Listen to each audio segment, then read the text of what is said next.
Good morning! Good morning mga ka-builders! Nandito ako ulit sa aking farm. So, nag-harvest kami kagabi. So, supposed to be magbibilad. Pero yung langit ay madilim. So, possible hindi kami makakapagbilad sa ngayon at maulan-ulan. Ngayon, magtatraktura ako para sa aking gagawing punlaan ng second crop. Saan pwede magtano? Diyan, dito. Ito. Isang sako. Okay, ito. Ito yung aking bababa muna ako. Ito yung aking trakturahin. Victor, maghakot-hakot tayo ng dayami. Hakotin natin yung dayami natin at gagawing marami tayong paggagamitan ng dayami, no?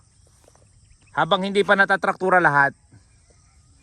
Yan, may mga dayami. Ito yung ito.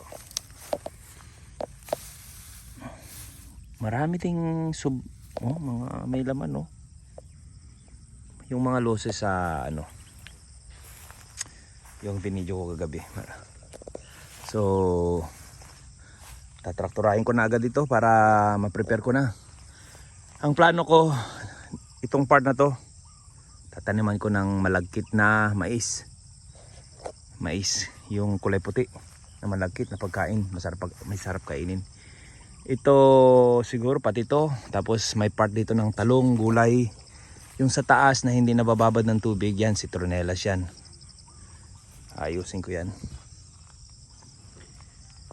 Okay, ito ang aking gagawin ngayong activity ko today bago ako magbiyahe pa Laguna para sa work. Sa ngayon, magtatraktura muna ako. Masarap ang buhay ng isang farmer.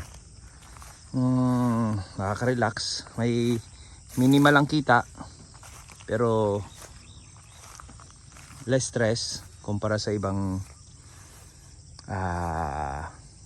trabaho na stressful. Kagabi nga pala naka 100 mahigit 100 kami, 109 ang result. Last time kasi 112. So naka 109 pa rin sa harvest namin pero nabawasan ng area. Ito. Ginawa ko itong palaisdaan eh. Ito ilang pitak ito, sa dalawa. Tapos part ng taas hindi ko nataniman. Meaning, positive yung result ng pagtatanim, ng management, ng fertilizer. Ako, naniniwala ako dun sa fertilizer na in-apply ko. Which is fermented fertilizer yon galing sa nakatulong yun. Yun na itutuloy ko pa rin yung aking fermentation ng fertilizer. Dahil meron na akong magandang result. Based sa lab na meron siyang 10% na potassium.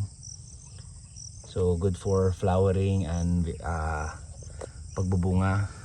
3% yung nitrogen, okay na rin. At the same time almost 1% na phosphorus. So gusto ko siyang ma-improve yung nitrogen content at yung phosphorus para pwede siyang i-commercialize. Then yan yung aking kaya naniniwala ako naging maganda yung result ng aking fertilizer. Okay, ako yung dito. Ang pag-operate ng traktor, banda rin siya. Then, merong turtle, tapos merong rabbit. Pag turtle siya, mabagal. Rabbit, mabilis. Itong lever na to, 4x4, tapos 4x2, 2x4. So, gagawin ko 4x4. I-rabbit ko siya para mabagal. Tapos dito itong lever na to ay pambaba nung yan, para taas mo, bababa mo. Tapos yung ikot mayroong 540 RPM, 750. Gagawin ko na lang 540. Ika-clutch mo siya, tapos i-move mo siya pa ganon. Then ibababa mo siya. Ano yan, oh. Iikot na yan. Ikot na siya, di ba? Ito nasa, yan, nasa ano na, nasa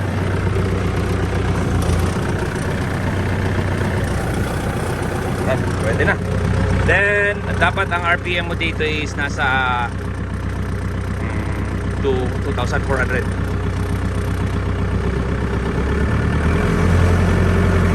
Ngayon, forward, number 2, forward.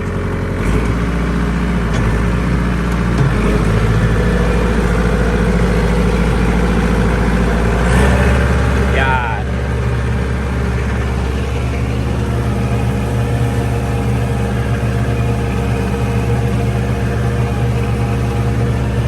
Baba pa lang yan, hindi ko pa tinasan. Mamaya pagbalik ko, para tanggal mo na yung mga damo-damo, para hindi mo na persado yung rotator.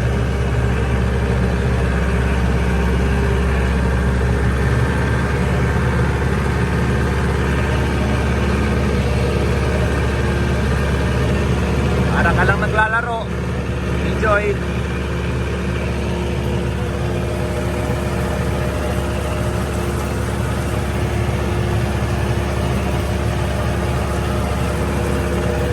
Ito ang buhay farmer, mga ka-builders.